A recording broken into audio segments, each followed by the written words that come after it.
We're continuing with our study of Greek Genesis and taking a look at verse 16 of chapter 1.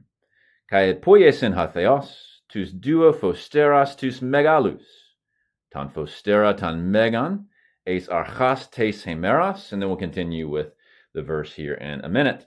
Well, as we've seen many times, we're going to start with a aorist active verb here. This is a third singular aorist active indicative from poieo.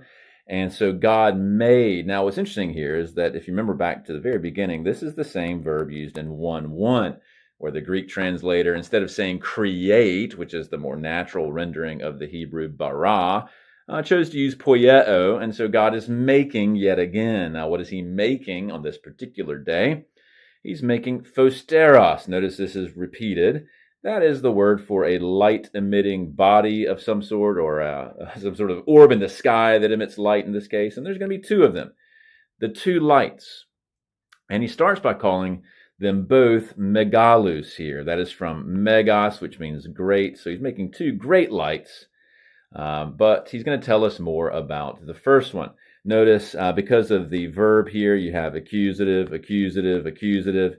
And so when he's telling us about the first one, we're going to start with accusative again, sort of appositional, telling us more about it. And he uses fostera, that is the third singular, third declension ending there, and the singular third declension ending. And so the great light, the greater of the two, if you will, is going to be as. We've seen ace used that way many times before. It will be as the ruler, archas there, again, another accusative because of the ace. It's the ruler of what?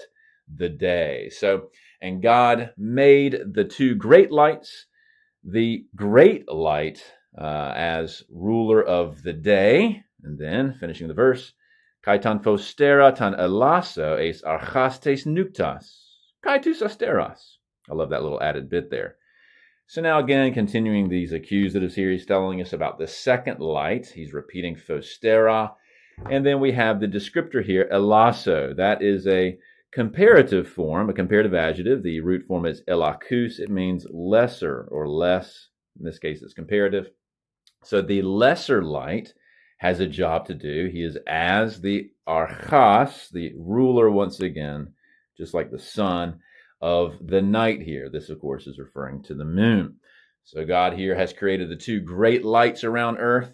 And then what's interesting, almost as a casual afterthought, he just made stars too. Asteros is from the Greek aster. That means star. If you're a baseball fan, Houston Astros should ring a bell.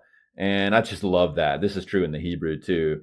The trillions of stars, or however many there are, God just sort of makes as this almost like an afterthought in the description here. He's like, made the sun, the moon, and also, by the way, billions of stars. And so that's pretty cool. That's Greek Genesis 1:16.